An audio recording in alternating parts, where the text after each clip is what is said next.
higit pa sa lawak ng karagatan ang pinahiwatig niya. Sa natatangi mong kaluluwa, umuwi ang aking diwa. Kapag ang damdamin may alinlangan, sapat na ang iyong yakap. At ang bawat kulay ng bawat bahaghari ay walang nasabi sa'yo na humaling.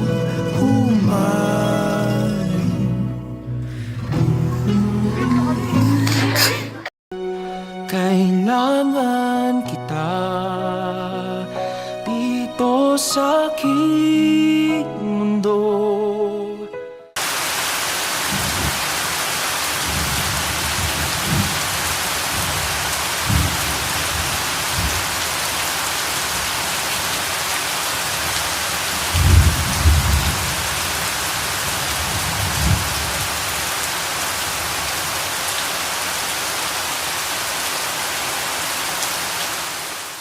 Naku, magkakaroon ka ng tingin sa bahay ni Tita Tiago. Sino ang panauhin? Balita ko si Kasusong raw. Naku! Ang ibara ko! Tumahimik ka. Kung kasing ganda at yung ka lamang ni Maria Clara, hindi mo kung sana.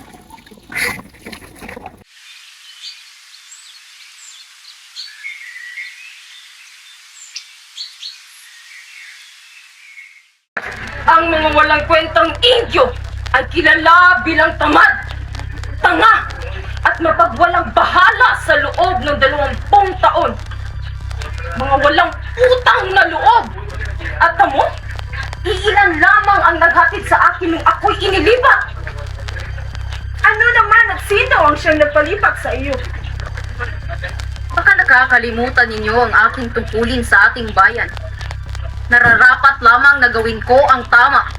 Ngunit, mga Ginoo, walang pagkakasamaan ng loob. Meron po tayong kanya-kanyang palagay sa batas ayon sa ating paniniwala. Tama po. Ngunit alam ko ang punot dulo ng lahat ng pangyayaring iyon. Wala doon si Padre Damaso sa San Diego. Kaya ang katulong na paring Pilipino ang siyang nagbigay pahintulot upang ilibing ang taong iyon. Oo, hindi siya nangungumpisal. Ngunit siya ay makadiyos at may pananalig sa Panginoon. Nang bumalik ang paring ito'y hinamak ang kanyang katulong upang hukayin ang taong iyon at ilibing sa ibang lugar. Kung kaya't ipinalipat ito sa ibang lugar. Kinalulungkot ko ang pagkakabatid sa nakakaselang bagay na ito. Ngunit ipinagpapalagay ko na nakabuti sa iyo ang iyong pagkakalipat. Nakabuti? Ito ang naging daan upang mawala ang karamihan sa mahalaga sa akin.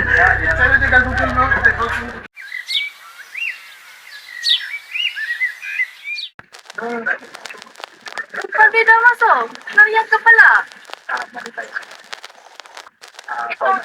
Ito nga pala si Crisostomo Ibarra, anak ng yumao kong kaibigan. Crisostomo, si Padre Damaso, isa sa mga kaibigan ng iyong ama. Kailanman hindi kami naging magkaibigan ng iyong ama.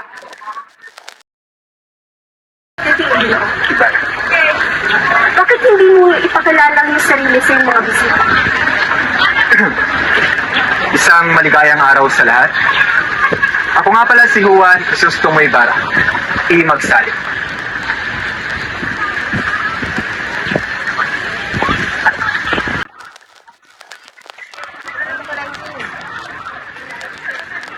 Ibarra, hindi ka ba talaga nakakuha ng aral mula sa kamatayan ng iyong ama at naglalakad ka mag-isa sa dilim ng gabi? Ano? Ano po ang sanhi ng kanyang kamatayan? Hindi mo pa rin batid ang katotohanan? Maaari mo bang isalaysay kung ano ang sanhi ng kanyang pagpanaw? Katulad ng alam ng karamihan, namatay ang iyong ama sa bilangguan.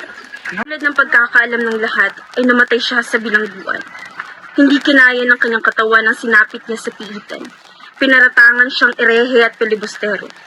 Pinaratangan siyang bumabasa ng El Correo de Ultramar at pahayagan mula sa Madrid dahil ipinadala niya kayo ni Suiza sa Alemanya.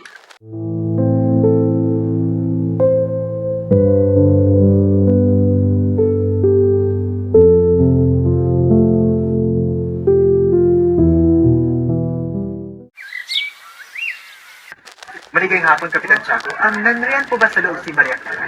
Oo, nandun siya sa itaas. Puntahan mo, matagal-tagal din kayong tawalay sa isa't isa. Maraming salamat.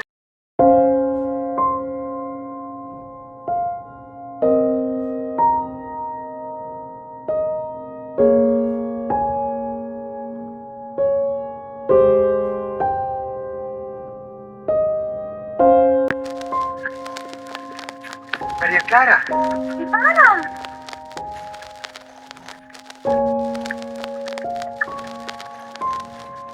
Siguro hindi mo na ako naaalala roon sapagkat marami kang nakikita mo ginandang relax sa iyong paglalita.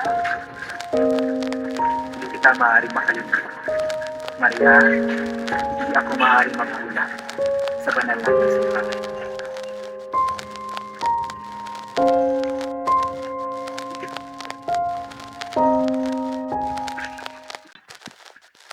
Ginoo, Di po ako nakabalik agad dahil sa aking sakit at sa mga gawain. Sabi ni Kapitan Tiago ay siya na magpapagawa ng nitso kaya tinaniman ko na lang ng mga bulaklak at nilagyan ng krus ang libingan. mabuti. Tayo na, tumungo tayo sa likas. Nasaan ang bangkay ng aking ama? Ipinahukay at ipinalipat ng kurang malaki sa libingan ng mga inchik. Sino ang kurang malaki na yon? Si Padre Garote, yung namamalo. Ngunit dahil sa mabigat at maulan sa gabing iyon, At ginawa mo nga iyon. Ikaw ay isa lamang kulang palad ng likha.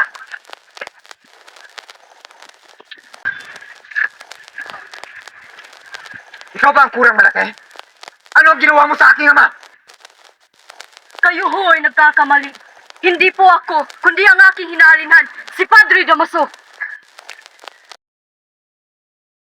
Magandang hapon, Diyos Puntasyo. May pag-asa. Anong pag-asa? Ang sigwa. Ang sigwa? May balak ba kayong maligo? Maaring ako ay maligo, lalo't napapulot akong yagit sa kalye. Ngunit, ang mas inaasahan kong bagyo na siyang lintik, napapatay sa mga tao at susunog sa mga bahay. Parang nagpapaos ka. Sus, Mariusip.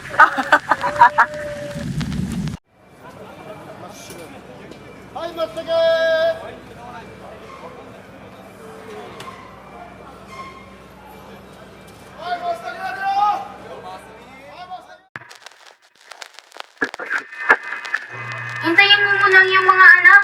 May balita si Montasio na nakakabasa na daw si Crispin at sumahod na si Basilio. Mabuti kung gayon. Ngunit huwag mong kalimutan na ako'y tirhan ng piso. Tiyak na maraming kakainin ng dalawang kong bunso. Malayo rin ang kanilang lalakarin. May isang oras din.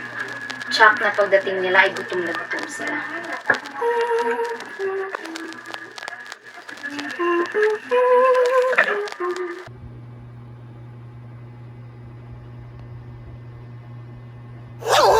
Inay! Inay, buksan mo ako, Inay! Inay, buksan mo ang pinto! Mga anak ko! Inay, huwag ka po mag-alala. Si Crispin po ay nasa kumbento. Siya ba ay buhay, anak? Si ang aking pang Crispin ay buhay ba? Matulog ka na, anak. Opo, Inay.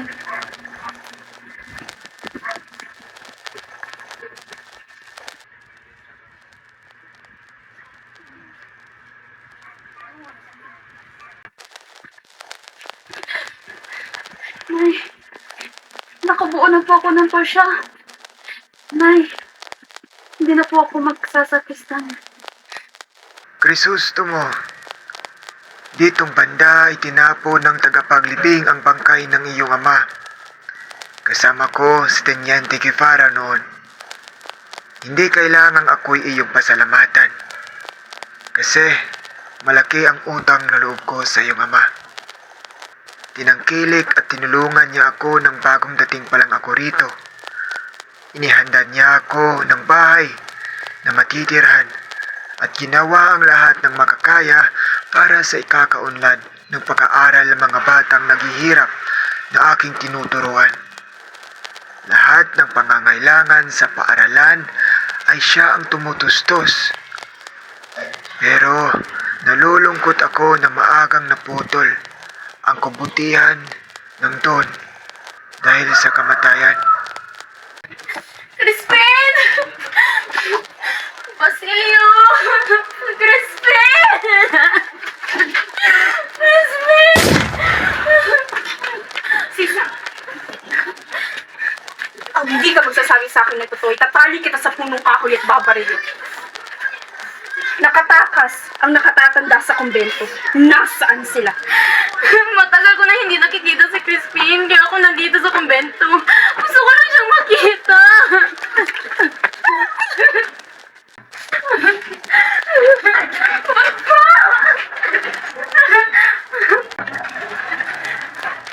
Aalis ka na.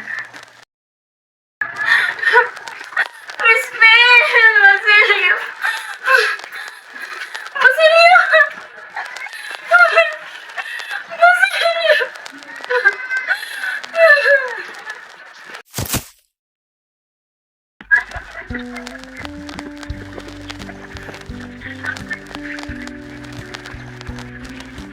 Kay bungay naman ng iyong mga matay.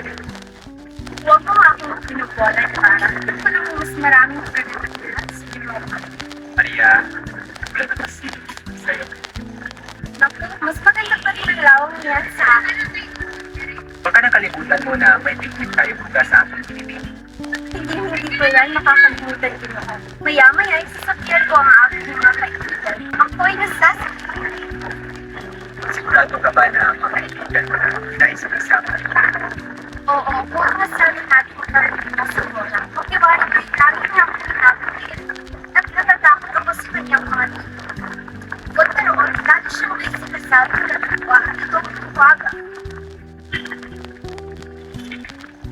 Ako ay uuwi na.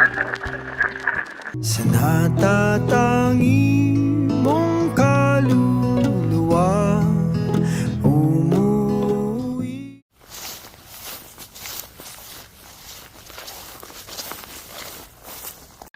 Ako'y nasasabik ng talaga. Ninanais kong mamangka.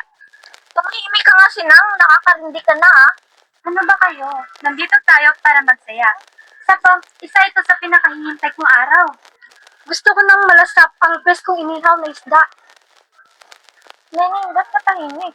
Nalilibang lamang ako sa magandang punawin at nilalasap ang sariwang hangin. Tsak pa rin talaga ang kalikpan ng lugar natin. Naku, nung kabataan namin ay hindi kami ganyan kaingay. Kasi po noon, hindi po kayo gumigising ng ganito kaaga. Naku, ikaw na bata ka, marunong ka nang sumagot.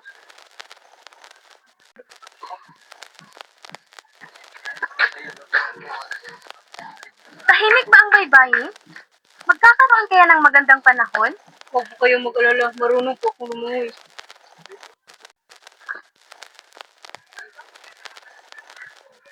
Ang pagsakay ng bangka ay batay sa kasarian. Hindi maaring isama ang babae at lalaki. Pero inay, Magtigil ka. takpan mo na lang ang butas ng bangka. Baka pumasok ang tubig. Lumipat na lang tayo sa kabila. Mabuti pang sa mga bangka na natin ang kapabayaan sumakay. Halina kayo. Nakay, mali yata ang nasakyan kong bangka. Pakiwari, ako lamang ang isang sawi.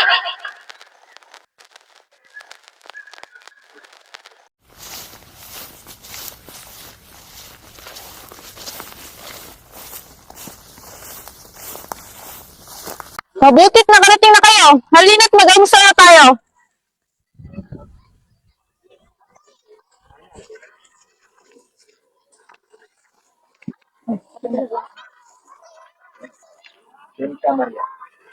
Dito, Maria. Padaan. Dito. Ito, pusit, mainit-init pa nang malagyan ng laman ng inyong tiyan. Maraming salamat po.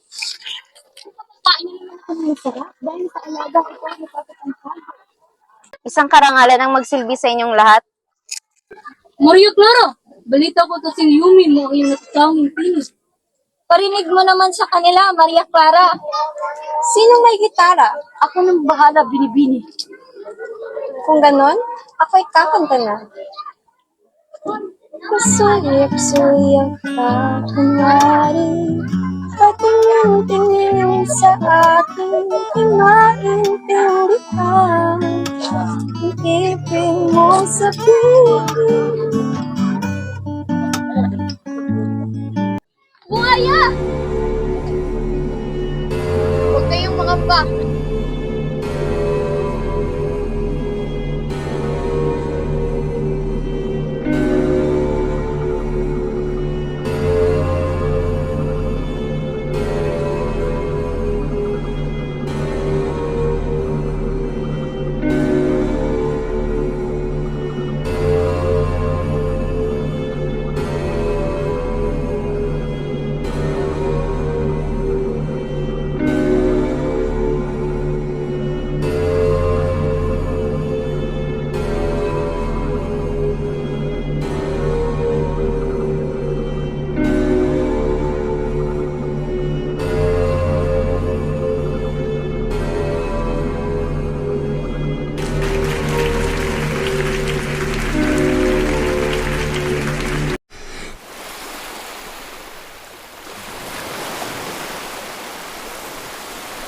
Maraming salamat sa inyong ginawang pagtalon upang paslangin ang buhaya. Maraming salamat din sa Elias. At ang buhay mo sa iyo. Baka kayong mapusok. Huwag niyo na muling uulitin iyon.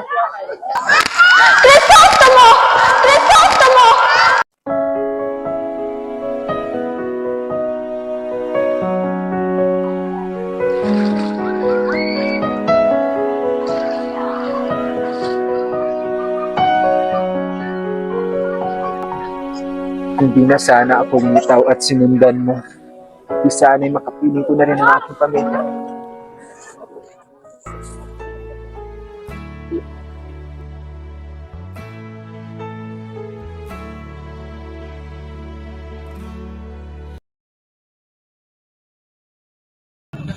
Maria, Crisostomo, mag-aalmusal na. Tara na, mamaya na kayo maglambingan. Mukhang busog na si Crisostomo pagmasdan si Maria Clara. Tama na ang bulakan. Halina, kakain na tayo. Hindi na kayo. Ang sarap nito ah.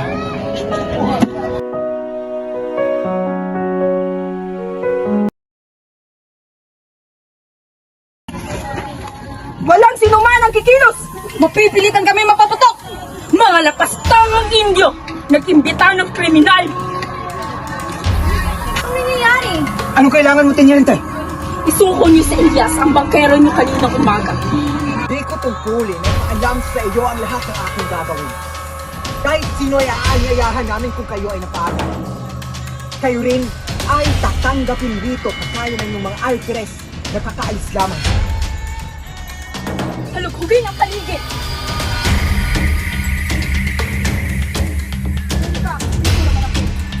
Kailangan makita natin ang filibustero.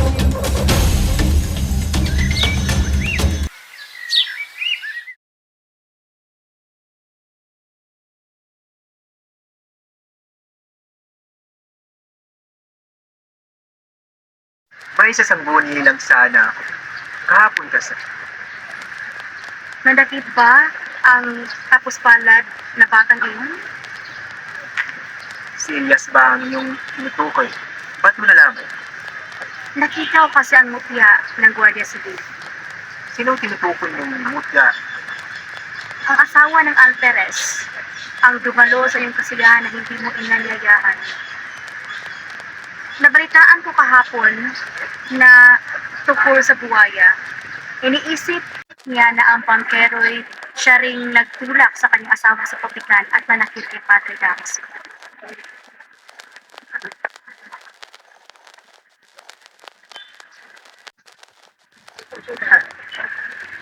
Kayo'y naging tagapagpayo ng aking ama ng child boy pa. Sa pagkakatanda ko, siya ang magpapanuto ng inyong mga matatalinong mungkahi.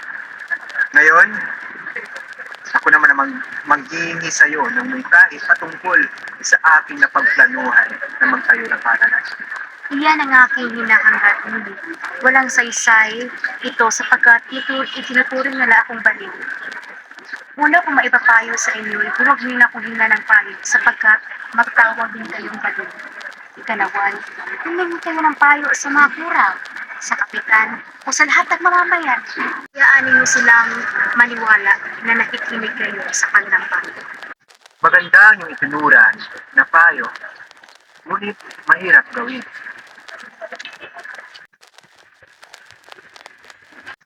Maganda ang iyong itinuran na payo, ngunit mahirap gawin. Datapwat, magtatagumpay ang aking mga layo. Kahit ang pura ay makapangyarihan, ako ay lubos na naniniwala sa aking sarili, sa aking bayan, at sa pamahalaan. Pamahalaan? Kung pamahalaan ay kinakasangkapan ng simbahan, ito ay kumikilos batay sa inilikta ng kura. Pipi ang bayan kaya hindi dumaraig. Natutulog kaya hindi gumagalaw. Sa paraang iyan, hindi sapat ang iyong salapi. Lagi itong nangangailangan ng pagtitiis, pagtiyadaga at pananalig sapagkat ang sabayanan ay hindi nakahanda sa ganyang mga isipan. Kailan kaya matatapos ang gulo? Kasalukuyan ko ay nakakalito.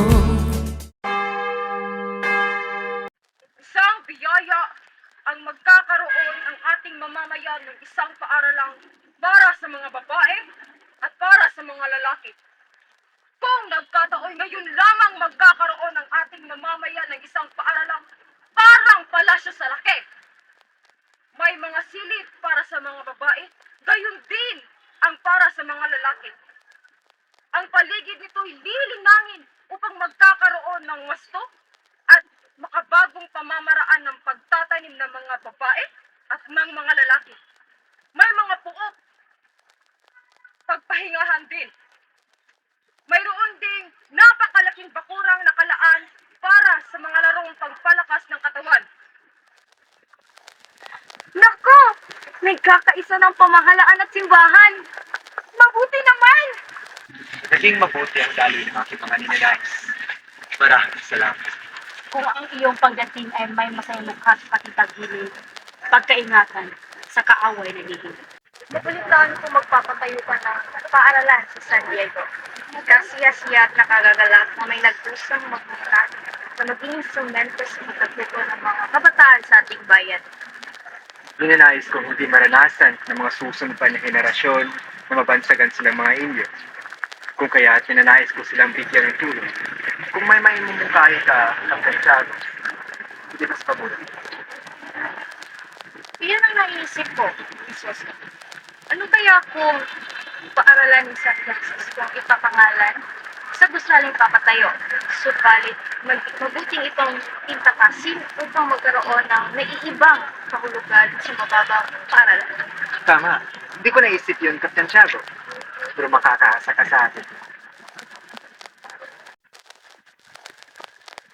Ma, ano nais namin namin na nasyal sa lakas? President, ngunit umuwi ka na maaga at huwag ka magpapagabi. Sasamahan ko na sila, Captain Tiago. Mag-ingat kayo.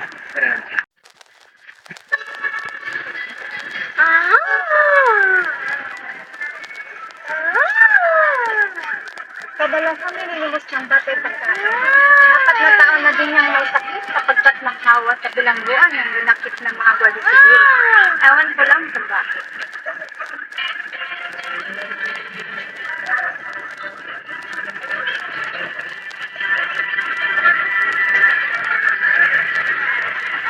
Lara, iyan ang galing ko, ama.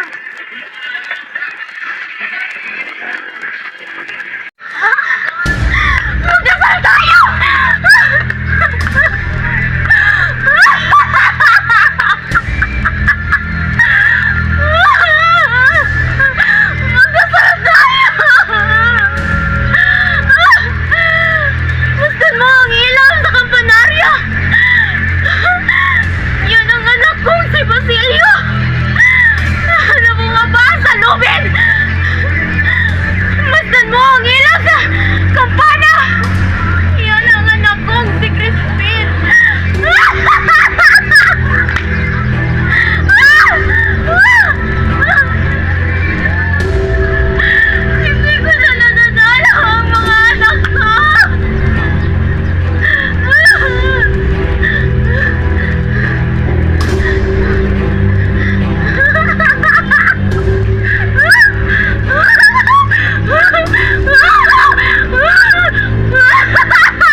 buena celebración.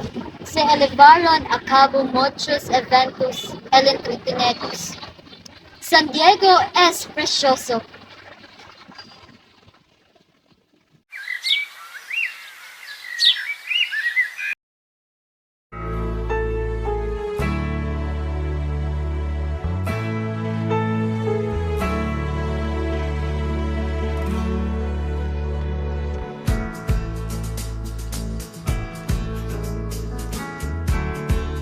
Higit ng maghapong hindi kita nakikita. May kaunti ka raw sakit, kaya't ipinagdasal kita at ipinagtulos ng dali-daling kanina. Napalasan ng aking pag-aalala nang sabihin ni Itay na hindi naman mabigat ang iyong sakit. Nainis ako kagabi dahil sa mga taong nagpilit na ako'y tumugtog at sumayaw. Marahil pala ang mga taong nakakayamot sa daigdig kung hindi lamang kay Padre Damaso ay nagkwento sa akin ng iba't ibang bagay. Sana'y nagkulong na lamang ako sa aking pilit at nagtulog. Isulat mo sa akin kung ano ang iyong lagay at sasabihin ko kay Itay na ikaw ay dalawin.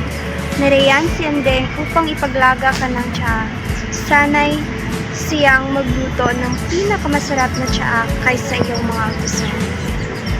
Kapag hindi ka dumalaw bukas, hindi ako dadalo sa paglalagay ng unang bato sa paaralan.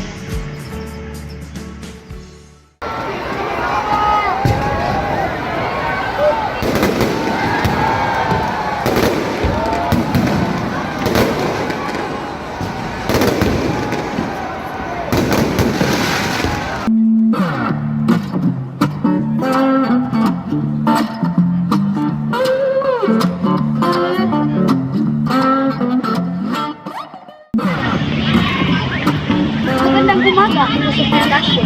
Siwari ko hindi ka masaya sa iyong anak pag-isla. Kawastukan at paglulutay lamang yung ginawa sa mga salapi. Maraming mga maralito na nangangailangan ng salapi. Pagtatakip lamang sa mga masansamang pangyayari ang iyong mga ginagawa. Kapit mo isang ayon ako sa iyo. Ngunit walang kabuluhan ang pagtutulog sa kapitan at sa port. Kung gayoy, magbitiw ka na sa iyong tungkulin.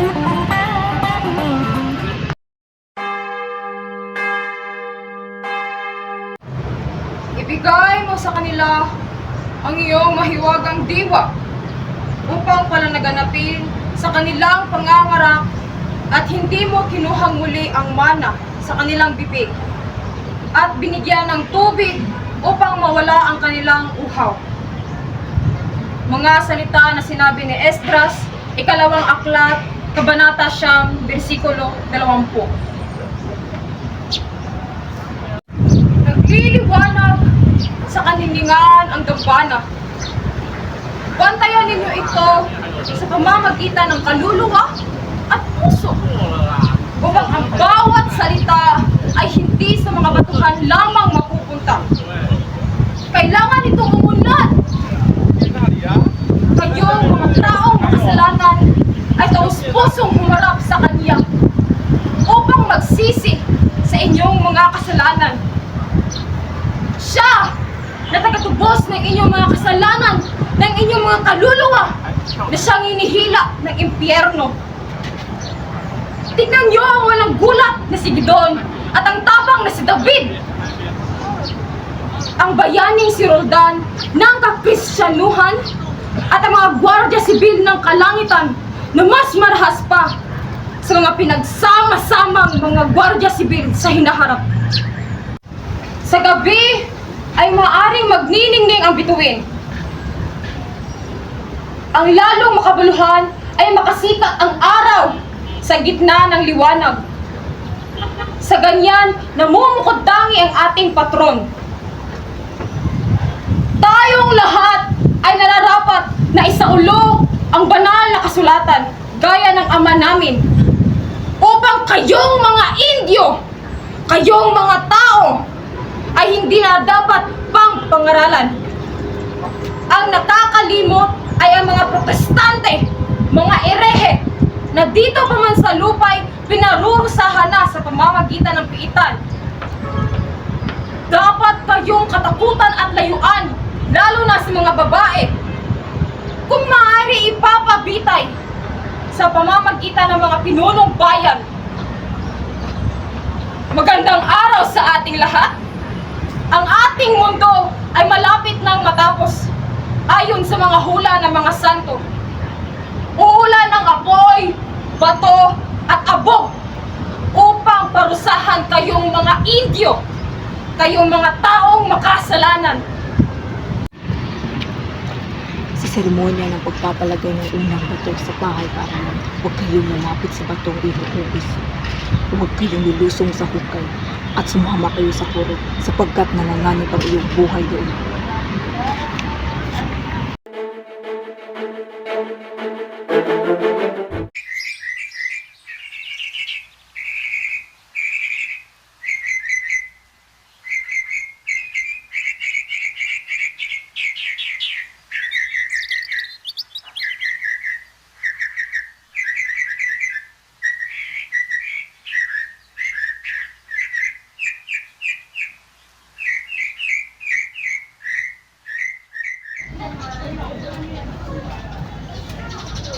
Pagmasdan mo, nulhuan, itutulak ko lang ang pag-ibaba at pangtaas na bato at magaang mapagtama ng taong nasa ibaba ng hukay habang ako naritong tagapaghubos.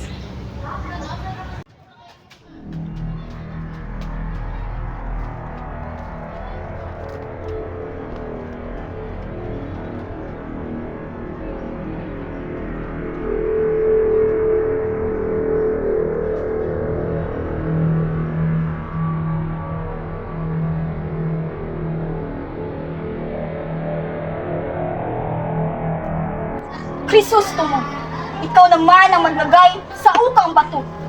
Hindi ko ninanais na ako mag-ina. Maaari bang iba na lamang? Huwag niyo sanang mamasamay.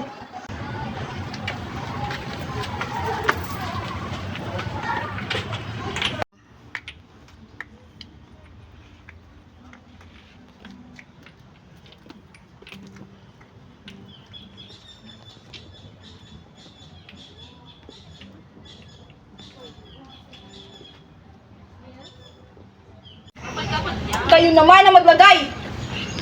Magiging ako si Juan Palomo. Ako na ang may handa. Ako pa rin ang kakain.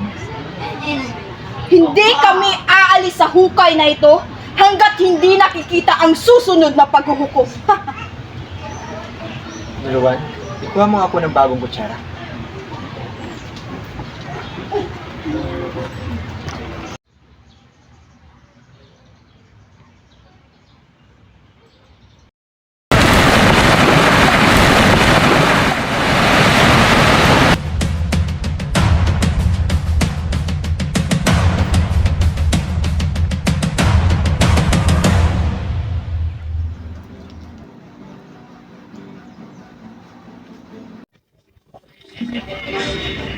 Ginoo, mayroong taga-bukid na naglalais na makausap ka.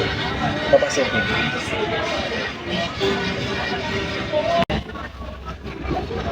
Pumasok ka raw po.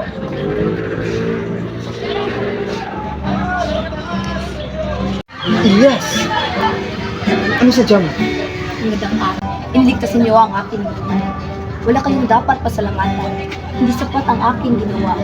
Ngunit, sana'y manatiling lihim ang aking ibinulong sa iyo sa simbahan. Yes, makakaasa ka sa hindi kita ipapakita. Hindi mo ba nababatid na ikaw ay may mga kaaway? Kinakailangan na ipakita mo sa kanila na ikaw ay nagtitiwala at hindi nag-iingat. Mga kaway? Ang bawat isa sa atin ay may kaaway. Malaki man o maliit, mahirap man o mayaman, ang pakikibaka ay batas ng buhay. Inipi ako sa iyo na ikaw ay hindi lamang isang payak na bangkero o isang magbubukid. Ginoong Ibar, hindi mo ba alam na ikaw ay may mga lihim na kaaway? Ang iyong mga lihim na kaaway ay mga mahihirap, mayayaman at makapangyarihan. Isipin mo ang nakaraan. Ang iyong ama at ay iyong nunong lalaki ay nagkaroon ng kaaway. Maaari mo bang sabihin kung sino aking mag-away? Isa sa iyong mga lihim na kaaway ay namatay sa panahon ng paghugos ng mga ito. Narinig ko ang kanilang usapan sa hindi ko kilalang tao. Ayon pa rito, ikaw ay hindi mamamatay sa dami ng isda kagaya ng iyong ama, kundi ikaw ay mamamatay dahil kakainin ka ng lamang lupa sa ipinatayo mo ng usay. Lapis akong nagdadalang hari sa pagkasawi ng akin. Yan ang utos ng Diyos. Iyon ay ang paghato ng Diyos. Naniniwala ka ba sa himala? Kung naniniwala ako sa himala, sana'y hindi po ako maniniwala sa Diyos. Maniniwala ako sa isang taong banal na ang paghuhus ay gumigil. Batay sa iyong pananalita, hindi ka lamang karaniwang magbubukid. Ikaw ba'y nakapag-aral, Ginoo? Mas minabuti kong manalig sa Diyos simula nang nawalan ako ng tiwala sa mga tao. Huwag niyo pong kakalimutan na may mga lihim kang kaaway. Manatili kang buhay para sa kapakanan ng ating tinubuang lupa. Bawat pangyayari may malalaman. Mga aral na dadalhin. Napapansin ko, wala pa rito si Padre Damaso. Mahusay ang sermon. Wala nang kapares. Ipagpatuloy ninyo ang inyong mga pinag-uusapan, mga Ginoo. Binabanggit po ni Ibarra ang tungkol sa mga arkitektong tumulong sa kanyang binabalak nang dumating ang inyong reverensya. Arkitekto? Wala akong alam sa arkitekto. Ngunit pinangangatawan ko ang mga arkitekto at ang mga mangmang na nagpapagawa sa kanila. Ako lamang ang gumuhit ng plano ng simbahan. Tignan nyo! At mahusay pa ang pagkakatayo. Daling noo lamang ang gamit at kailangan upang makabuo ng isang plano. Subalit kailangan ng isang dalubhasa sa pagpapatayo ng isang paaralan. Ano ba ang dalubhasa? Ang nangangailangan ng mga yayaong panghangal sa mga Indyo na hindi marunong gumawa ng 4 na pader at patungan ng habong na sawali. Isang dulog para sa amin ang makapagpagawa ng isang pagamutan na 8 kuwalta lamang ang ibinayad ng manggagawa. 8 kwalta? Ika ninyo reverensya? Paano nangyari? Oo, at siyang dapat tularan ng mga natuturing mabubuting Kastila. Ang mga Indyong natuto lamang ng bahagya ay doktor na ang tawag sa kanilang sarili, lalo pat nakatungtong sa Europa. Sila'y magwawakas ng nararapat. Ang kamay ng Diyos ay laging nakaamba. Buhay ba'y pinarurusahan ng mga ulubong? Namatay sa bilangguan ng kanyang ama na walang halos mahigaan. Sinayo kayo kung hindi nyo nais matay. Ako naman ngayon ang magsasalita. Kinakailangan ko siya, ngunit kayo'y naparito sa kalooban ng Diyos. Tahimik ang aking budhi. Sino sa inyo rito ang hindi nagmahal sa kanyang sariling ama? At sa kanyang mga alaala? Wala! Narinig mo ba ang katahimikan na yan? Paring puno ng kabanalan ng bibig, ngunit puso'y lipos sa kaindihan.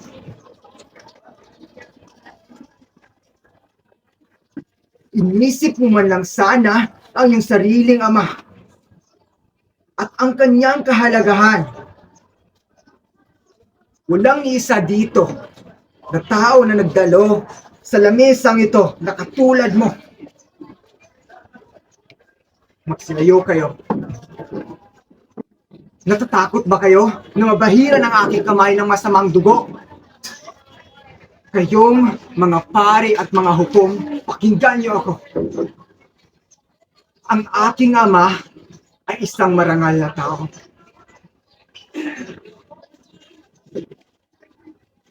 Bukas ang pinto at palaging handa ang hapag para sa mga banyaga at mga taong magsadya sa kanyang tulong. Palaging bukas ang kanyang kamay at Kanyang pinapakain ang paring ito na itinuring niyang kaibigan, ngunit ano ang kanyang ganti? Kanyang inusig at siniraan ng buri ang aking ama. Ginamit ang kanyang kapangyarihan upang lapastanganin ang kanyang libingan. Ngayon, pinag-uusig niya ang anak na ito na nangilag sa kanya. Narinig niyo kanina lamang ang kanyang paghamak sa akin mula sa pulpito. Ngunit hindi ako kumibo. At ngayon, hinamak na naman niya ang aking ama. Ang mga pari at hukom, nakita ba ninyo ang inyong sariling ama na nagsusumakit sa inyo? Nakita niyo ba ang iyong sariling ama na nabilanggo, namatay sa bilangguan, na hindi man lang nasilayan ang kanyang sariling anak na nasa ibang bansa? Itinakwil ng mga tao ay hinamak pa ng paring ito. At kayong mga anak, matapos malaman ang lahat ng ito at madagdag pa ang pagtuklas na ang libingan na kanyang dalawin ay wala na palang laman, bagkus ipinahukay at ipinalibing sa pusod ng lawa. Bakit wala kayong kibo? Ha? Kung gayon, hatulan nyo ito ng pagkakasala. Kung hindi, matutuluyan ko ito.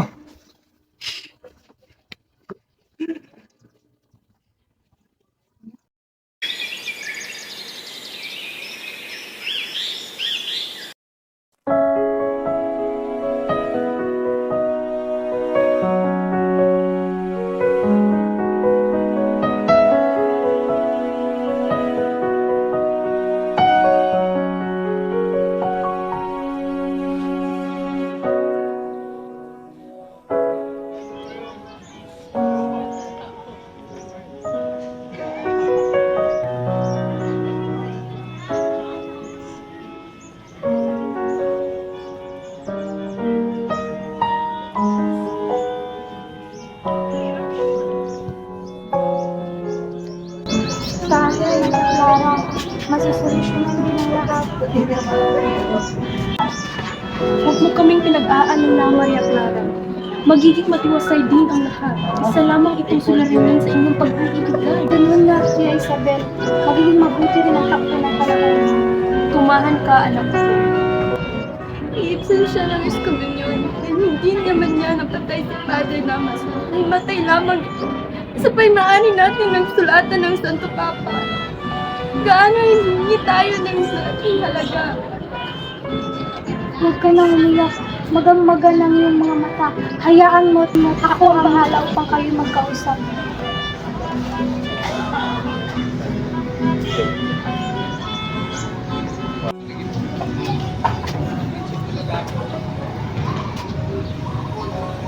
Anong nangyari? Bakit ka malungkot? Ang kinakatakutan ko, iniutos sa akin ni Padre Damaso na sirain ang kasunduan ng pag-iisang dibdib ni Maria Clara at Ibarra. Kung hindi, ay mapaparusahan ako. Hindi lamang dito sa lupa, kundi hanggang sa kabilang buhay. Ipinagtapat ko sa kanila na pagkakautang ako kay Crisostomo ng 50,000 piso. Ngunit hindi nila ako pinakinggan. Alin ba daw ang mas mahalaga? Ang 500,000 piso o ang buhay ko at kaluluwa? Mula ngayon ay hindi ko na dapat pa tanggapin siya dito sa ating tahanan.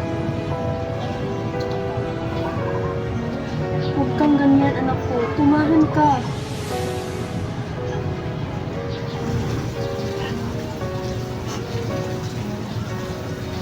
Maria, anak ko, huwag kang ganyan.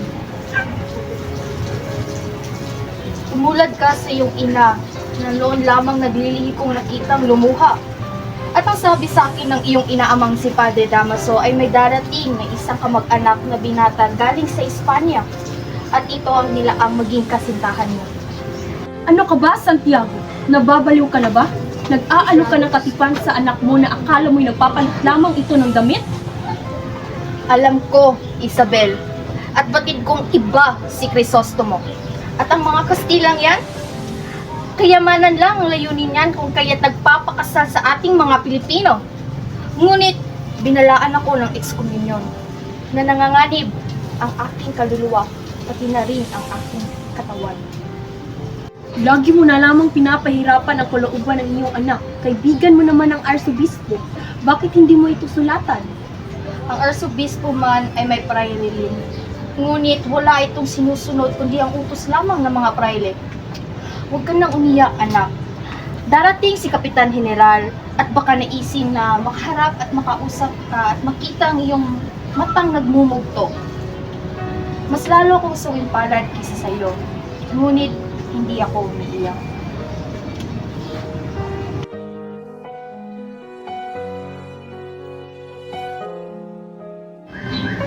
Diyos ko! Bakit niya hiwalay sa akin si Bara sa ganitong paraan?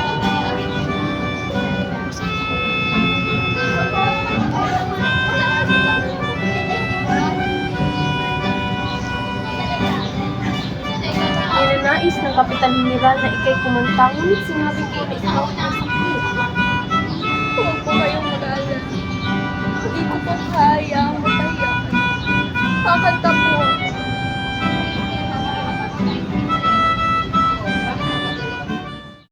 Kung hindi rin lang ikaw ang dahilan, pipilitin ba ang puso ko hindi na masaktan? Kung hindi ikaw ay hindi na lang pipilitin pang umasa para sa ating dalawa.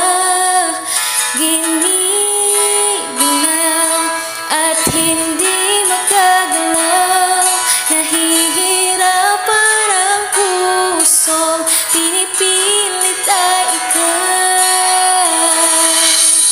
Kung di rin tayo sakli, aawatin ang sarili na umibig kang muli. Kung di rin tayo sakli. Ninanais kong makadaong palad si Ibarra. Kinuha ko isa siyang taong nagtataglay ng milagro. Pinatawag ko na po kamakalan. Ngunit may isang binatang taga Maynila na mapigat sa paghingi ng pahintulot na makausap ka. Ikaw raw po ay parating may panahon upang mapairal ang katawan. Tila nakaaway nito si Padre Damaso sa isang sermon. Hindi naman. Ibig yata ng kurang iyan na magulo ang lalawigan. O iniisip niya na siya ang makapangyarihan dito. Papasukin ang binata. Binata, maaari ka nang pumasok.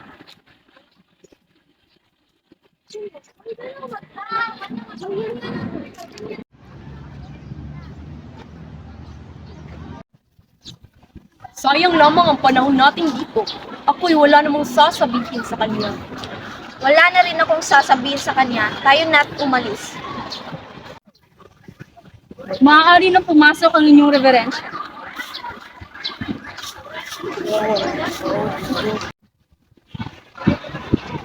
Sino sa inyo si Padre Damaso? Hindi po namin siya kasama. Ang inyo pong lingkod ay may sakit. Sa kanya pong kamahalan ay nakikihati sa aming pag-ibig kay lingkod sa inyong kamahalan natin. Oh, kung ang lahat ng lingkod ay katulad ng kagalang-galang na si Padre Damaso, ay nanaisin ko na rin na ako ang maglingkod sa aking kamahalan. Kayo'y maupo na.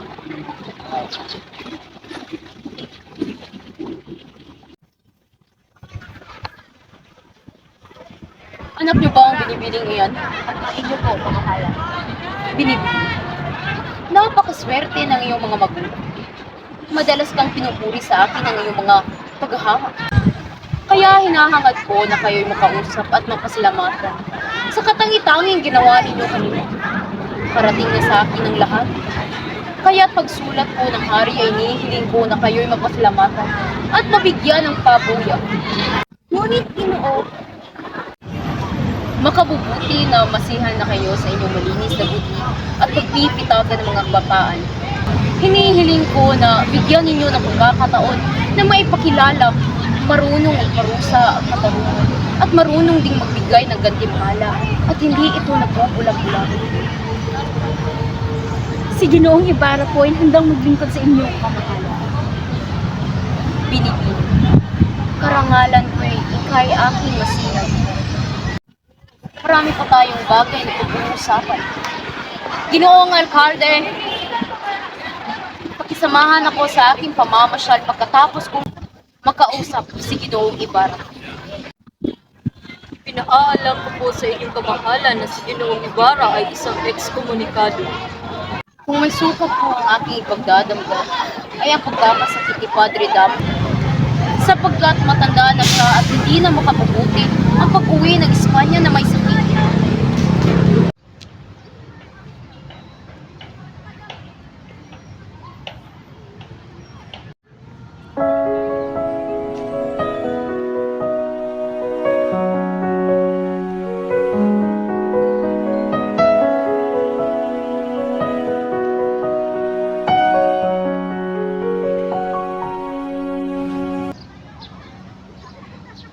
Magandang araw.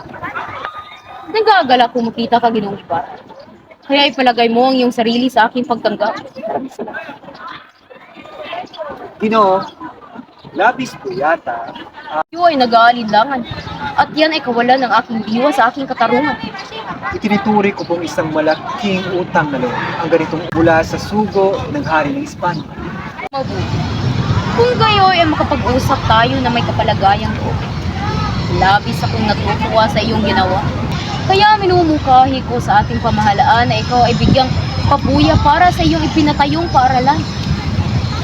Kung ipinaalam mo sa akin ay sana'y dumalo ako sa paglalagay ng panukalang bato at para maiwasan ang di pagkakaunawaan. Inakala ko kung maliit lamang na bagay ang aking panukala upang kayo gambalain ng pangkala. Kaya mas nabuti kong ipabatid muna ito sa alkalde ng lalawigan ang nasabing panukala. Kung inanais mo'y sumama ka sa akin sa pag-uwi sa Espanya. Ginoo, ang iyong kabutihan ay hindi ko malilimutan na pagbuhay. Ngunit hinihingi ng panahon na ako ay manirahan sa kung saan nabuhay ang aking mga magulang. Paalam po sa iyo, Ginoo. Paalam din. Ginoo, ako'y nasisihan sapagkat natulungan ko ang bata na hanapin ang kanyang sarili. Naway magtagumpay siya sa kanyang alitan. Ano na ngayon ang gagawin niyo?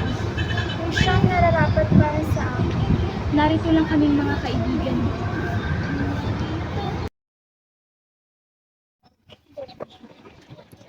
Sino yan? Ako, papasukin mo ako. Crisostomo, kung ano man ang iyong sasabihin kay Maria Clara ay isulat mo na lamang. Kami ay pupunta sa Bulaan ngayong gabi.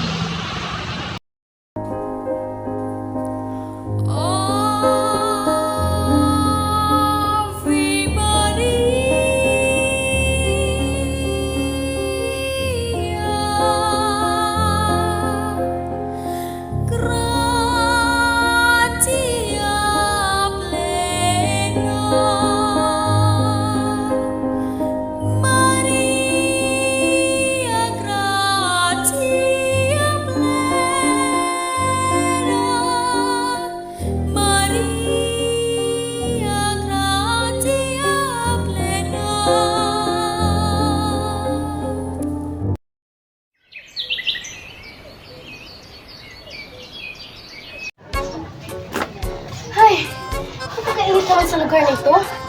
At ang ingay-ingay pa sa labas. Nakapinig ng mga bintana, ngunit malinaw ko pa rin naririnig ang mga nagproposisyon sa labas. Nasaan na ba mga katulong ko? Ay ba? Nariyan pala kayo? Paumanit hindi ko kayo napansin. Hindi man lang kasi magsalita. Ako, ang asawa ng Alperes. Isa na akong Donya. Donya! Naalala ko, kung bagong kasal pa lamang kami. Tinuruan ako ng aking asawa. Sabi niya ang pangalan daw ng puri kong bayan ay Pilipinas. Sinunod ko siya. Pilipinas. Pilipinas. Wala nga lamang siya dito. nasa piging. At ang walang iya, ayaw akong isama. Bakit kaya igayong napakaganda ng kanyang asawa? Mas maganda at magarap ako manamit kaysa ka Maria Clarang yon. Siya'y nagtatapis, habang ako'y hindi. Narito tuloy ako sa bahay, bagot na bagot. Naalala ko mga karang pesta sa San Diego. Parang ganito rin.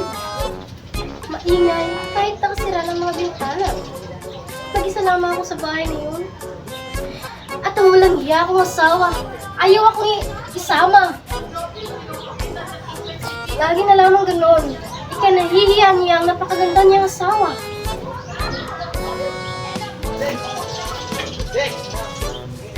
Lagi na lamang, ngunit hindi ganito nakayayamot noon.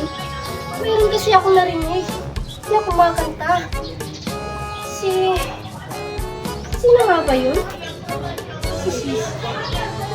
Sisa, oo, tama! Yung baliw. Napakaganda pala ng tinig ng baliw na yun. Ang mga katulad ni Ginong Ibarra na isang ekskomunikado ay walang karapatang pumarito. Batid ninyo iyan. Dapat siyang paalisin. Malaki po ang naiambag ni Ginong Ibarra sa palabas na ito. Inaramdam ko po ang iyong ngunit hindi ko po magpagbibigyan. Ika'y mananagot sa harap ng Diyos at maging sa may kapangyarihan. Maging ang iyong kaluluwa ay mga nganib, huwag kang magtutulot sa mga gawaing pangsimbahan. Kung gayon po, dinaramdam ko. Ngunit kahit sino po ay hindi mapapaalis. Indio. Nakayos na ba ang mga slate? Kasama ni Dr. Divorcio D. Espadanya at Doña Victorina ang isang ginong tila kamag-anak ni Padre Damaso. Magandang umaga. Nais naming ipakilala ang kasama naming binata. Don Alfonso, si Kapitan Tiago at Tia Isabel. Kapitan Tiago at Tia Isabel, si Don Alfonso Linares D. Espadanya. Inaanak na kamag-anak ni Padre Damaso at kalihim ng kagawad bansa ng Espanya. Isang walwalhating araw po sa inyo.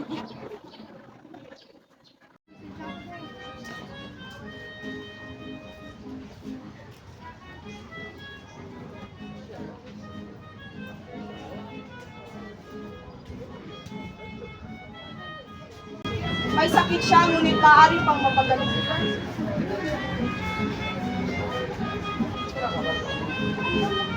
Narito ang mga gamot na maaari niyang inumin.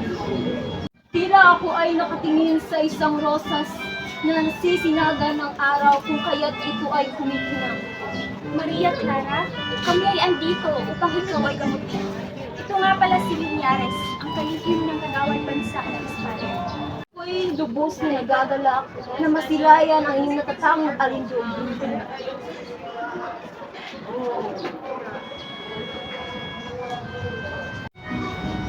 Ginoong Linares, narito na si Padre Damaso.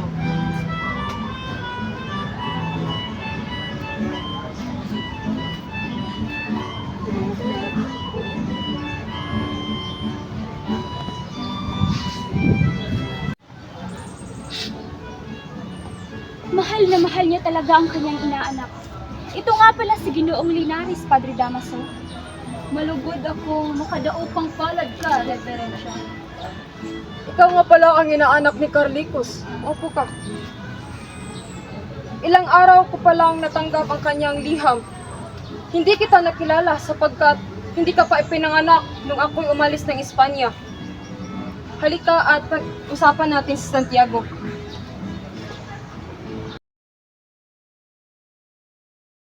Anong kailangan mo? Ako po ang kapatid noong nasawi sa pista. O ngayon? Nagsadya ako sa bahay ni Don Crisostomo Ibarra upang humingi ng bayad pinsala. Ngunit matapos akong sipain ay ayaw niyang magbayad sapagkat nalagay din sa panganib ang kanyang buhay. Bumalik ako kahapon, ngunit nakaluwas na sa Maynila. Nag-iwan ng 500 piso at pinagbibilin na wag na akong babalik kailanman. 500 piso kapalit sa buhay ng kahabag-habag kong kapatid. Lumayas ka at magpasalamat kay Don Crisostomo Ibarra na sa halip na ikaw ay ipakulong ay binigyan ka pa ng salapi. Lumayas ka! Maaari ko bang kausapin si Padre Damaso? Ang taong ito ay isang parang kapag di nagbayad ng mabuti. Ang taong ito ay isang hampas lupang nagpapalimos at ayaw maghanap buhay. Inay! Inay! Inay! Maria, ito ang gamot. Inumin mo pang ikulubusan gumaling. Kung makakaramdam ka ng pamimingi ay tigil mo na ito. Yan ang sabi ng mediko. Sumulat na ba sumulat? Marahil ay abalang-abala kaya't walang pinadala. Huling balita ay lalakarin niyang mapatawad ng arsobismo ang kanyang ekskomunyon. Hiday, iwan mo muna si Maria Clara para sa paghahanda sa muling pangungupisan. Sulatan mo siya. Sabihin mong limutin niya ako. Ano? Unti-unti nang bumababa ang lagnat ni Maria. Walang tatalo sa pinagsamang harabi ni Ate at lumisan na naman ng aking asawa. Si Padre Damaso ay papalipat ulit sa Tayabas. Tiyak na malulumbay si Maria Clara sa balitang ito. May sakit pa naman ang binibino. Tiyak po ang sakit ng aking anak ay dulot ng mga kaganapan sa pistang nagdaan. Sang-ayon ako riyan, hindi talaga nakakabuti para kay Maria Clara ang makipag-usap sa ekskomunikadong Ibarang iyan. Ngunit kung hindi dahil sa aking asawa ay patay na si Maria Clara. Sa galing pa naman itong magkamot ay siguradong maliligtas. Matibay ang aking paniniwala na dahil sa pagkukumpisal ni Maria Clara ay nabawasan ang kaniyang karamdaman. Isang malinis na buhi ay mabisa kaysa anumang uri ng gamot.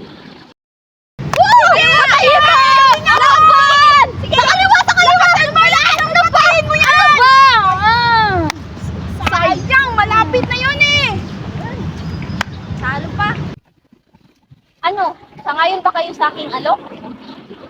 Ayaw ng aking kapatid, ngunit yaman din naman na kilala niyo na po kami. Maaari na po ba kami pahiramin ng pera? Kilala ko nga kayo, si Tarsilo at Bruno, na may amang namatay sa palo ng Guardia Civil. At batid ko rin na gusto niyong makapaghiganti. Kapahamakan ang siyang magdadala sa taong nangingialam ng nagtutulak. Kung dahil sa babae naming kapatid ay matagal na kaming napitay.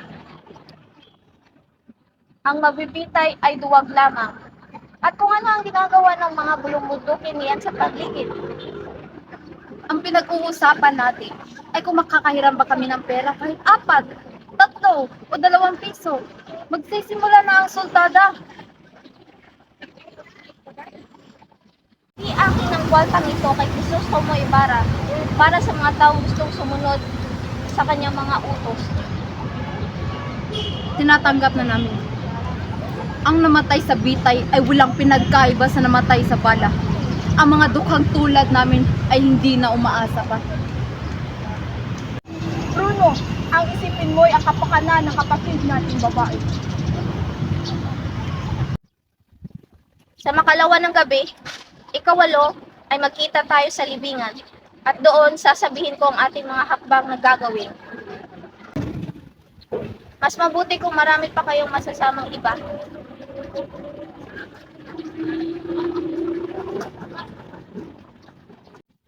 Ay, bakit hindi kayo nagbibigay galang? Hiro, paluin mo nga sila. Victorina! Ako'y pilay! Baka ako'y gantihin!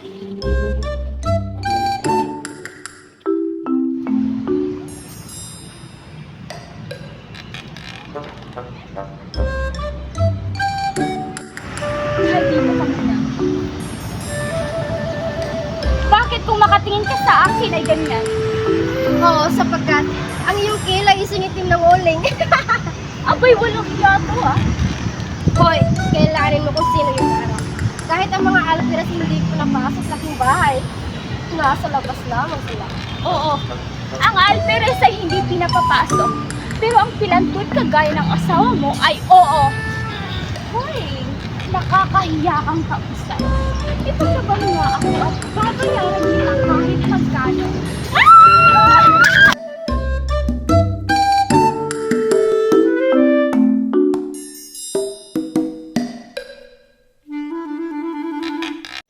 Magandang araw, Tia Isabel. Ibarra, mabuti at nakabalik ka na. Ikinagagalak kong makita kang muli. Maraming salamat. Maria Clara, ikaw ka na aking tinungo sa aking pagdating. Ginatnan kitang lalong mas mabuti kaysa aking inakala. Pasensya na dahil hindi ko pinaalam sa iyo na ngayon ako darating. Gayon pa man, alam kong hindi mo inaasahan ang aking pagdating. Ngunit, maipapaliwanag ko ito sa iyo sa iba pang araw. Magkikita pa naman tayo muli. Maria, maaari ba akong magtungo dito bukas? Alam mo naman, laging bukas sa aming bahay para sa iyo. Maraming salamat. Isabel, mauna na ako.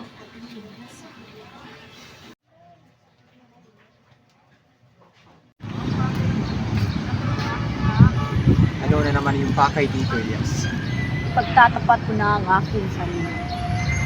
Ako'y isang tagapagdala ng mga taong hindi binigyan ng magandang buhay.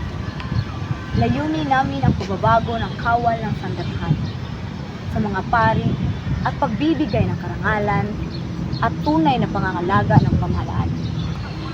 Gaya ng paggalang ng karangalan ng pagkatao, kapanatagan ng bawat isa, at ang pagmamalabis ng kawal sa katahan. Ginong Elias, mauunawaan mo ba ako na sasabihin ko sa iyo na ang kalagayan ng mga bagay-bagay ay may kakulangan, na kung iyo itong babaguhin ay lalo pang sasama. Ngunit ikinalulungkot kong sabihin na wala akong magagawang hakbang ukol sa mga bagay na yan. Bagaman, alam ko naman na ang tunay na korporasyon ay may kasiraan. Sila may kailangan din sa nayon. Isa rin po ba kayo sa mga naniniwala na ang paggawa ng mabuti ay kailangan gumawa ng masama? Hindi, Elias. Naniniwala ako na kapag ang sakit ay malubha at kinakailangan itong gamutin ng isang matindi at mahabding lunas. Ang sakit ng bayan ay malubha, kung kaya'y kinakailangan ito ng kaparaanang marahas kung ito'y makakabuti. Ang mga Gwardiya Sibil ay walang ginawa kundi ang manakot. Walang kwenta ang mga manggagamot kung walang ginawa kundi lapatan ng lunas ang sakit. Nararapat na suriin ang pinagmulan nito. Ang pagpapahina sa Gwardiya Sibil ay kakalagay sa panganib ng inang bayan. Maglalabing 5 taon na ang may Gwardiya Sibil. Ngunit mayroon pa rin mga tulisan. Ninanais namin ang mga pagbabago mula sa mga private. Nilimot na yata ng bansang Pilipinas ang utang na loob mula sa mga humango sa kanya upang bigyan siya ng pananalig. Yan ang masamang may dudulot kapag hindi itinuturo ang kasaysayan sa lupang kinukuhan. Hindi mo ba nakikita na kinakailangan ng pagbabago? Sa ikapamalagi ng Pilipinas ay kinakailangan magpatuloy ang mga praile. Ang mga praile ang dahilan kung bakit mamamalagi ang Pilipinas. Mahal kong pinsan, sa loob ng 3 araw ay ibig kong malaman kung naparusahan mo na ang Alvarez. Kung ikaw ang nakapatay o napatay. Kapag natapos ang taning na araw na iyan at hindi mo pa siya nakakalaban, ay ipaalam ko kay Kapitan Tiago na ikaw ay di naging kalihim kailanman. Hindi mo nabibiro sa Pilipinas at hindi mo nakakasama ni General Martinez sa anumang kasayahan. Ipagtatapat ko kay Clarita ang iyong pagsisinungaling at hindi na rin kita bibigyan ng salapit. Ngunit kung kakalabanin mo siya, ay ibibigay ko sa iyo ang anumang mahihiling. Ako ay hindi tatanggap ng anumang paumanhin o dahilan. Paano kung pagsalitaan ako ng Alferez? Kung ang Alferez ang aking makita, sino maging padrino ko? Ang kura? Ang Kapitan Tiago? Sino ba ang nag-utos sa akin upang magyabang, magsinungaling at maglangis? Ano nga lang ang wiwikain sa akin ni Clarita? Ngayon ko natanto na mahirap ang magsinungaling at ang lahat ay pawang walang katotohanan. Ginoong Linares, magandang araw. Nariyan ba si Kapitan Tiago? Nasa kanyang silid. Nariyan na pala.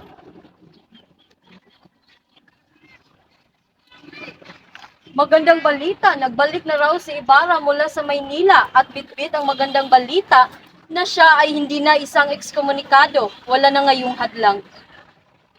Ngayon ko lamang nabatid na si Ginong Ibarra ay isang mabuting tao, kaya lamang ay pabigla-bigla kong kumilos. Ngunit mabilis naman siyang magpuno ng kaniyang pagkukulang, kung di lamang dahil kay Padre Damaso. At si Padre Damaso? Hindi niya ibig si Ginong Ibarra, ngunit kung hihingi siya ng paumanhin ay maaaring magbago ang lahat. At kung hindi siya patawarin? Si Maria Clara na ang bahala sapagkat si Padre naman ang kaniyang kumpesor, kaya't maaari silang magkaunawaan.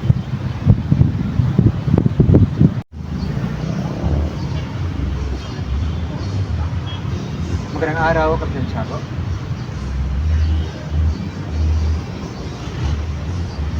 Huwag kayong magulat, ngayon ko lamang kayo napuri.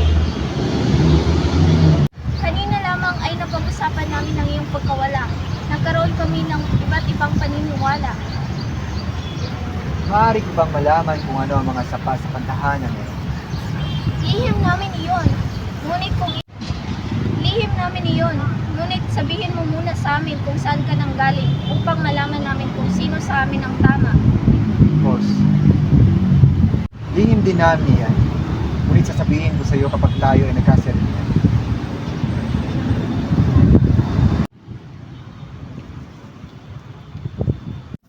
Ina, sabi ka nga sa akin ako.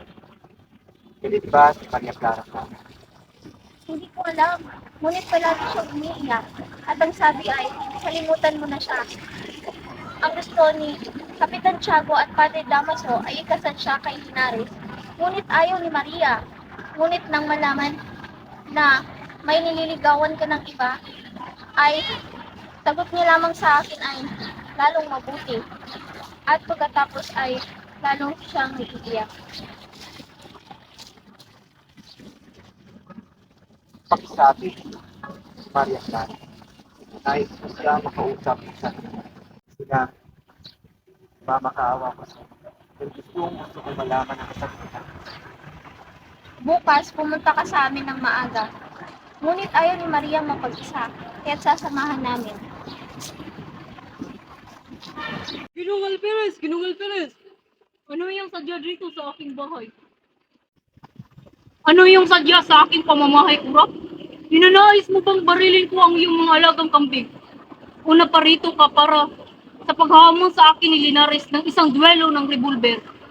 Isara ang mga pintuan. Mayroon akong lihim na nalaman ngayong araw. Isang lihim na karumal-dumal galing sa isang mangungumpisan.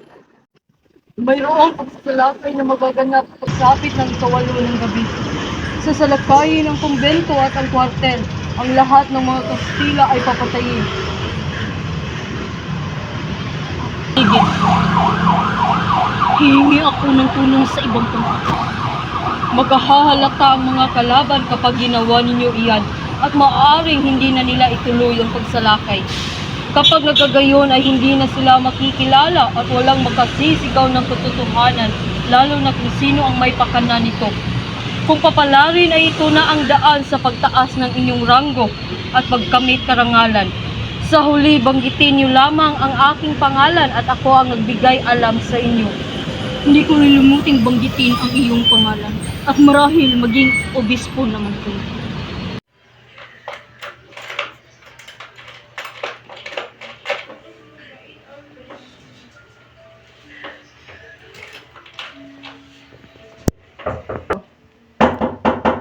Pasok. Bukas yan. Elias, mabuti nandito ka na. Natuklasan ko na ang isang kawang hindi nasusunog. Ibarra, may balitang pag-aalsa. Ang sabi-sabi, ikaw daw ang pinuno nito. Hindi maaari. Wala akong kinalaman sa mga yan. Paano na si Maria Clara kung malalaman niya ang mga yan? Mag-ingat ka sa mga ibibintang nila. Mas mainam na magtungo ka sa Maynila at doon magtago. Ngunit paano na si Maria Clara? Paano na ang irog ko na may iwan dito? Hindi ko magagawang iwan siya sa gitna ng labanan. Lalaban ako.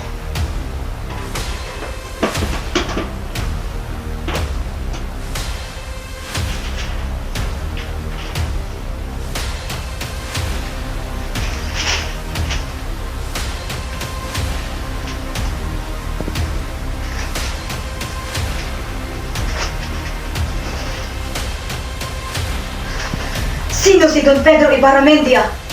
Siya ang inuno sa tuhod. Tawan mo yan, Elias. Ang Don Pedro Ibarramendia iyan. Ang imbing na bintang sa aking nunong lalaki. At dahil dyan, ang lahat ng aking angkan ay namatay ng kasawiang palad. Isinusumpa kong hahanapin at ipaghihiganti ko ang lahat ng kanyang angkan. At kayo ang tinuro ng Diyos sa akin upang pagbayaran lahat ng kanyang kasamaan. Masdan mo ako! Tawan mo yan, Elias. Masdan mo ako! Ako ang nagdurusa at nagsasakripisyo habang ikaw nagnanagana at iginagalang at mayroong tahanan.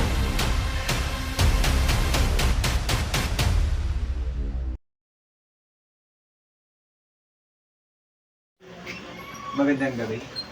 Ibarra, nakarating ka.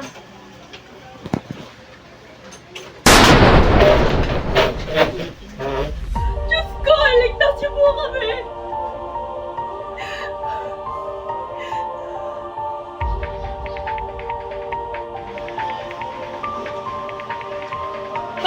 Padre Salvi! Wala ka nang lupos pang ikabahala. Rito ka muna, Maria Clara, sapagkat hindi natin batid kung ano pa ang mangyayari.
Halugugin ang buong bahay!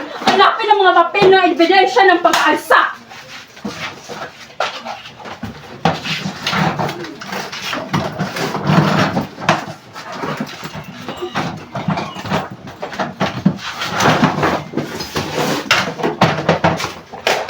Nasusunog ang isang singit! May nakapasok na bago tayo dumating!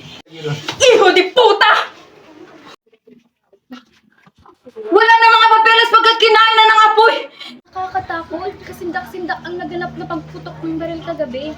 May nagsabing, pangkat ni namatan ng Pablo ang sumalakay. Hindi, mga Cordillero sapagkat dinakip si Don Filipo. Alam niyo na ba ang dahilan ng pagsalakay?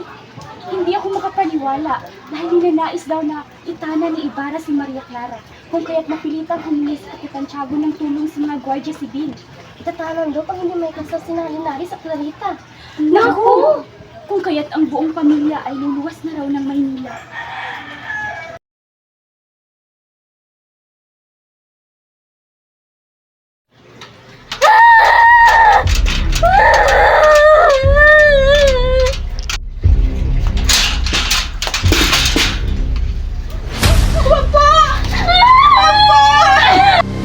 Ito ang nagpatakas ng samahan sa paghimagsik. Sino ka? Ano yung pangalan? Ako po si Tarsilo Alapares!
Nakikita mo ba ang relos? Pagsabit ng 5 minuto ko, hindi ka pa magsalita. Patungkol kay Ibarra.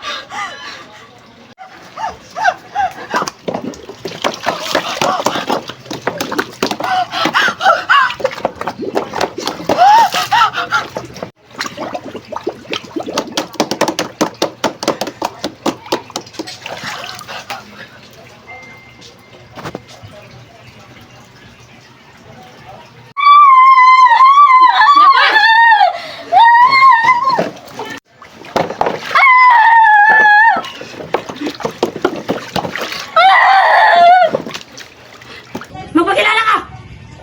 Ano ang iyong ginawa sa patio noong nakaraang gabi? Ako si Andong Loko-Loko. Nagtungo lamang ako sa patio nung nakaraang gabi upang magbawas. Sapagkat sumama ang aking tiyan, bunga na ipinakain ng aking biyanan na bulok na pagkain. Nagbibulokan ka ba sa akin, lalaki? Totoo po! Madilim ang gabi iyon. Inaakala kong walang nakakakita sa akin. Ngunit nang itinaas ko ang aking salawan, ay nagpuputukan na at nagpapaluan na sila. Dadalhin na ang mga iyan sa ulong bayan ngayong hapon.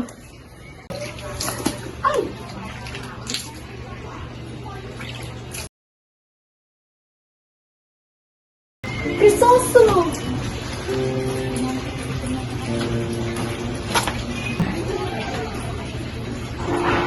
Ako nga, Maria. Tinulungan ako makatakas ni Elias, isang taong may katwiran upang ako ay kaputan. Naparito ako upang tuparin ang aking sinumpaan sa harap ng bangkay ng aking ina. Na ikaw, Maria, ay aking panungayahin.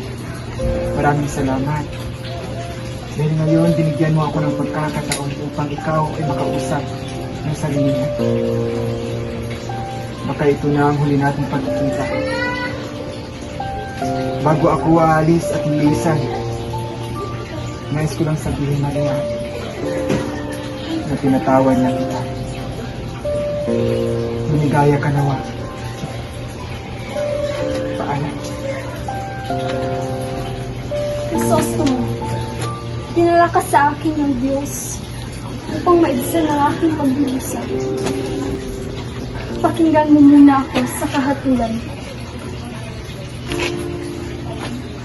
Maria, hindi ako naparito upang hingin ang paliwanag mo. Narito ako upang bigyan ka ng katahimikan. Ayoko ng katahimikan o binibigay. Ako lamang ang nakapagbibigay ng katahimikan sa aking sarili.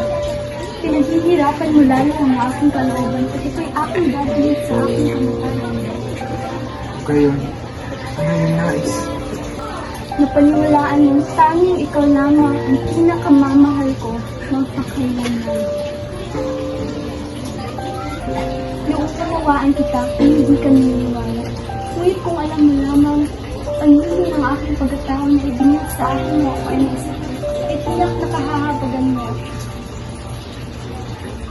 Noon pa sana, pinapatay mo na ako sa makamay ng mga mapagpanggap na mediko na nagbibigay sa akin ng gamot. Hindi sana'y naging maligaya tayo ngayon. Noong kasalsalan ng aking sakit ay pinagtapat sa akin ng isang tao kung sino ang tunay kong ama. Pinawalan ako yung ikay-ibigin, naliban na lamang kung ikay napatawad ng aking ama. Iwasan yung paglakas ka sa kanya. Binantaan ako ng taong iyon na sa oras na magpapakasal ako sa iyo, ay igugunyag niya ang lihim ng aking pagkatao. Magkakaroon ng isang malaking iskandalo. Dahil malalaman ng lahat, ang ama ko pala ay si Tom Rafael.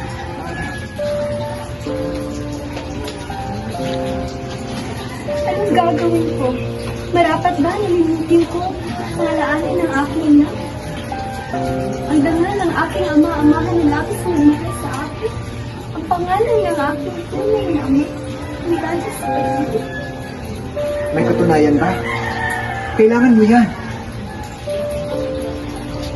Narito ang 2,000 ng aking ina na ibigay sa akin ng aking ama. na ako'y dinadala pa lamang ng suko. Pababasa mo rito kung paano pinagtakaan nila akong patayin sa pamamagitan ng mga gamot na binibigay sa akin ng aking ina. Pinakita lamang sa dating tinitirahan ng aking ama sa taong na nagbigay sa akin. Pinagkaloob lamang sa akin na ipalit ko ang liham na binigay niya sa akin. Ang pagkakalat na hindi ako ay kakasal sa iyo.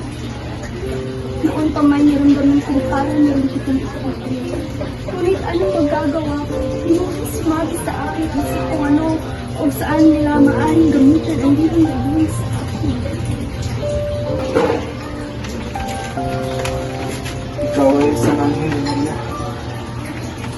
Nagaya na ako. Ngayong ako ay iyong pinaniniwala. Subalit, ikaw daw ay kakasal na. Hindi ang pagtanaw na itong ngayon sa pagmamahal na binigay sa akin ng piniling ko ama. Pumayag ako. Ngunit dapat mong malaman na ako minsan lamang ako at wala ng pag-ibig. Hindi ako makakatawa. Ikaw paano? Maria, ako ay isang takas lamang. At di magtagal, matutuklasan nila na ako'y nawawala.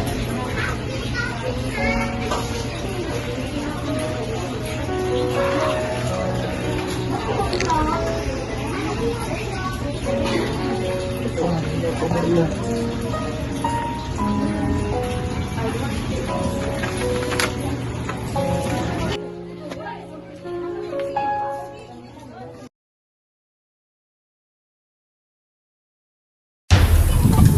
Ayun sila! Tara!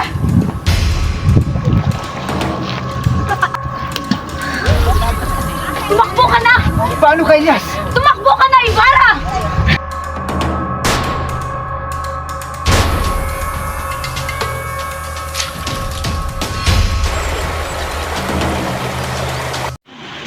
Ngayong wala na si Ibarra, ninanais kong magmongha na lamang. Magmongha? Anak! Hindi mo nalalaman ang mga misteryong nagaganap sa loob na nagtataasang pader ng kumbento.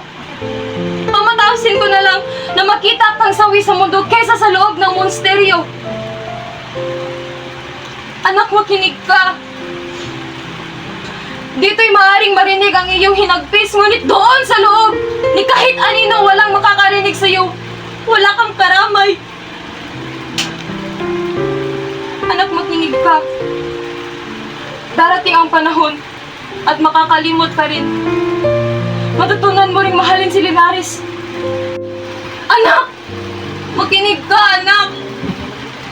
Matanda na ako at di magtatagal ang pangangalaga ko sa iyo. Ibaling mo na lang sa iba.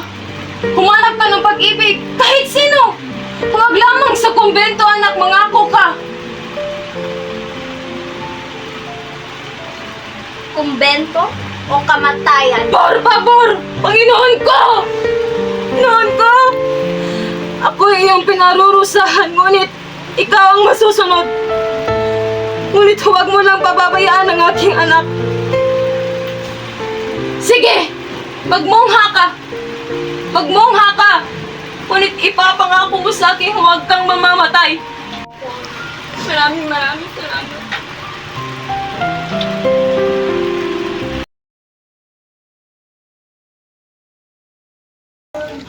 Ingkong, may katagalan na rin buhat nung ako'y inyong kukupin at Diyos na ang bahala na gumuti sa inyong kabutihan sa akin. Ngunit Ingkong, gusto ko po sanang umuwi ngayong Pasko sa aking pamilya. Gusto kong makita ang aking ina at kapatid. Ano nangyari sa'yo? Uy anak, sariyo pa yung sugat. Hindi ka pa lubusang magaling. Malayo-layo pa yung bayan na pinanggalingan. Huwag kang mag-alala. Pumalagi ka muna rito at masarap ang ating hapunan mamaya. Ingkong, sa tuwing magpapasko ay nagsasalo po kami mag-iina at kahit mahirap lang po kami ay masaya po kaming kumakain. Gusto ko po sanang bigyan ng aginaldo ang aking ina. Gusto ko magbigyan siya ng anak. Anak, bakit ka? Mag-ingat ka pa, ha?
kahoy at sunugin mo ang katawan ng nila.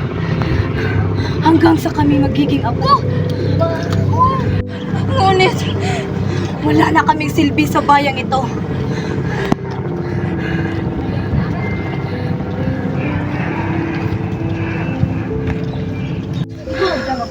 Mamamatay akong hindi masisilayan ang pagbubukang liwayway ng aking bayan. Kapag siya yung nakita, kumaway kayo. Huwag niyong kalilimutan. Huwag niyong kalilimutan ang nalugmok sa dilim ng gabi.